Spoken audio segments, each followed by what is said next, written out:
Recently, Concerned Ape sent out a tweet in celebration of him finally self-publishing Stardew Valley on all platforms, and included that he would answer questions replied to this tweet as well. Since some of you might not have Twitter or may have missed this thread, I decided to make this video reading through some of the responses. The full thread will be linked below if you want to follow along or check out some responses I didn't get to in this video. Enjoy. Waligug asks, oh hey, that's me. Do you ever plan to do a live stream playing an old version of Stardew Valley? Like you mentioned in an old blog post? He responds, I might still do that someday. Abu asks, does Gunther have a goatee or is that just his hair? He responds, what do you think? Abu replies to him, based on the character model, I would say yes.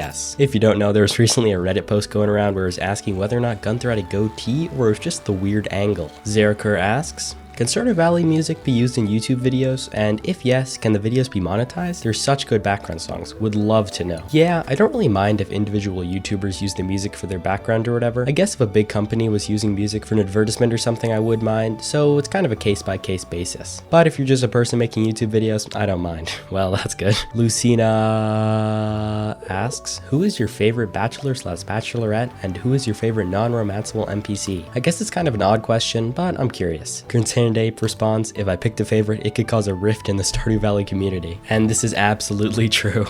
Olivia responds with, after what happened when you said key on stream, that's probably a wise decision. If you don't know, Concerned Ape has actually said how Mr. Key or Mr. Chi or Mr. QI or Mr. Q, so many different ways to say it. He specified a way to say it on a few different live streams and he's actually contradicted himself a couple of times, so it's probably best for him to not say his favorite spouse. Carissa asks, why are you so awesome? Concerned Ape responds, there's a lot of potential in the human mind and willpower, and it just needs to be unlocked. Almost everyone has a huge amount of untapped potential, and I hope everyone can discover their own key. Very wholesome response, thank you, CA. And Dada asks, favorite pizza toppings? I'm pretty much happy with anything, but if I'm looking at pizza by the slice somewhere, I'll probably get one if it has garlic on it. Or corn. Okay, I'm gonna be honest, I've never heard of corn pizza, and to be honest, I don't think I would like it. Megan asks, hi, I'm not super online and so, may I please ask why the mobile update is taking so long? I don't really mind because I really love the game and still play it quite a lot, but I would like to give Haley an Iridium Coconut and I think that would be nice. As much as I don't agree with giving Haley any gifts, it's an important question, Concerned Ape responds, it's kind of complicated, but involves a legal/business issue, which I can't really get into, the necessity to have a whole new team to work on it, and then multiple setbacks and missing deadlines due to people being unfamiliar with the code or underestimating the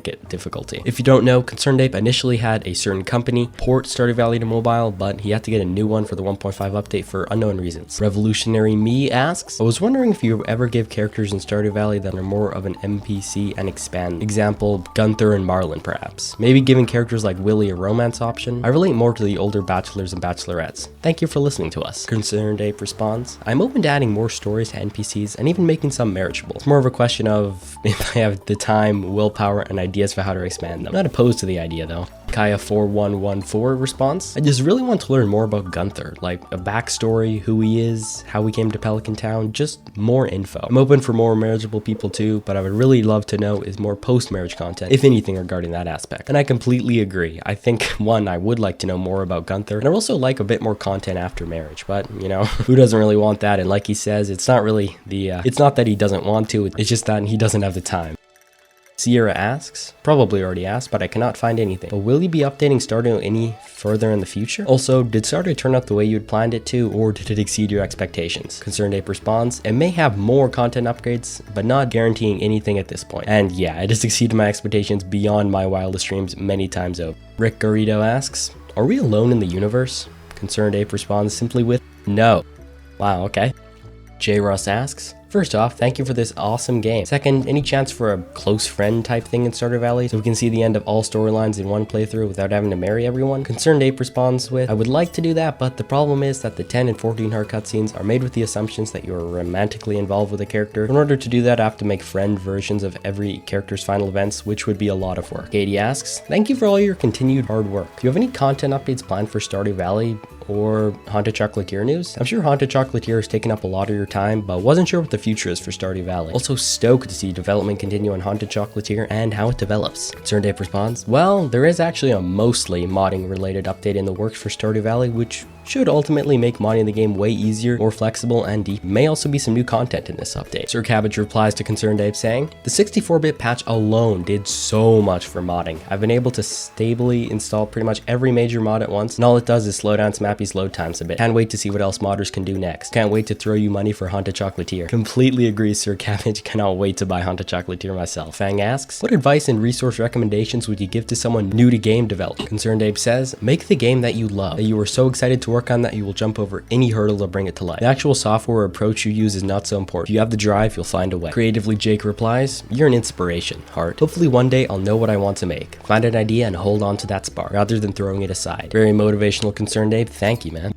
Anina replies, any fun Stardew Valley development trivia that many might not know about? Hope you're having a fun time working on the new game, by the way. Penny used to be named Dana, Alex used to be named Josh, and Willie used to be named Dick. The intro cutscene I added at the last minute, and that's why Grandpa's bed looks so weird. But now it's a part of the lore. If you've never seen Grandpa's bed, it looks kind of weird, kind of a weak bed. I don't know, maybe Grandpa deserved a little bit more, I guess. But like you said, it's part of the lore now, it just wouldn't be proper to change. Random question, farmer emoji, cat emoji. Do you have such an idea that you wanted to implement in Stardew Valley, but for one reason or not, did not do it? And why? Have a nice day and creative growth. Many such ideas. For example, I had an idea to have a laboratory building in which you could create hybrids out of any two crops. Didn't do it because it would be an insane amount of work. Modders, that is an amazing idea. If any of you have enough time, get on it. I'm only half kidding. Ryan asks, hi, I want to make an indie game alone from start to finish one day, just like you did, but it's too hard to do everything on my own. For example, I can do decent art, write and design, but I don't know anything about programming. How would you learn to do it all by yourself? If you don't know, Concerned Ape actually made all of Stardew Valley completely by himself, except for the multiplayer framework, but like all of the core gameplay, you know? CA replies, well, I had some formal training for programming. I don't think that's necessary though. And the other stuff was all just at an amateur level, and then I slowly got better at while making the game. I'm still not even close to the best at anything. ToadPlayer64 asks, what's your advice for developing a story-driven game? Before actually typing code or even designing characters, what are the fundamentals you think you should have? Imagine the high-level concept of the world in your head and let your imagination organically fill the world with people and specific locations that make sense. Don't be afraid to just do something on a whim. We'll ask a question that everyone is thinking, 1.5 still coming? Concerned Ape replies, yes, I will never abandon the 1.5 mobile update, even though it's taken way too long. I freely admit this, I will see it through. I have not forgotten it. I still think about it every day. It's a somewhat complicated situation. Cornost1 replies, can you elaborate? We're just so curious about the processes. Concerned Ape replies to that reply, well, the complicated part has more to do with certain legal/business issues which stalled the update at first. Now there is a new party working on it, and to be honest, progress has been a lot slower than I expected. Finding yet another entity to do it would probably take even longer. Felix asks, this is a genuine question because I'm still trying to wrap my head around this. How do you manage a functional work-life balance? Because this could be a hurdle that can make or break someone. CA replies, it can be difficult and I fail at it often, but what helps the most is if you have to make a game that you are very excited about, try your best to have fun while making it. Everyone needs some leisure time, but if you can have fun in your work, you can fudge that a little bit. Bleeby asks, how's your day? Okay. Very important question, glad someone asked it. Concerned Ape replies, honestly, I've been kind of demoralized thinking about the mobile update, but I feel better now that I've just decided to talk about it and be open about it. CamD Gaming asks, is it possible to lower the difficulty of Prairie King? As an achievement hunter wanting to 100% this awesome game, seems like Vector's challenge achievement is overly difficult. Less than 1,700 gamers have unlocked it out of 50,000 track players on #TrueAchievements. I do regret the difficulty of that one somewhat, but I also feel that if I changed it now, it wouldn't be fair to the people who have already gotten the achievement. And I agree, as someone who doesn't have the achievement, I think it would kind of be unfair to people who have grinded for it and got it themselves. Archie asks, how long will Stardew Valley continue to receive updates? I don't know if I will ever officially close the book on Stardew updates. If the past is any guide, there will likely be more updates. Adam asks, any plans for mod supports on consoles? I love the base game, but I've also seen some interesting things the community has created for PC. Congrats on self-publishing and developing such a wonderful, delightful game. Concerned Ape replies, I would love if the entirety of the modding scene was open to consoles, but consoles are a lot more restrictive than PCs about what they allow. Everything has to pass certification and all of that. So I'd have to officially select certain mods, but I don't know if I want to play favorites. Thanks everyone for watching to the very end, and thank you to Concerned Ape for doing this Q&A. It really answered a lot of questions and I'm sure kind of put people's minds at ease when they were wondering about the mobile 1.5 update. I don't know about you guys, but I'm super excited to see more about Haunted Chocolatier, and I hope this was helpful for you guys who didn't have Twitter or just couldn't read this thread for whatever reason. Bye guys.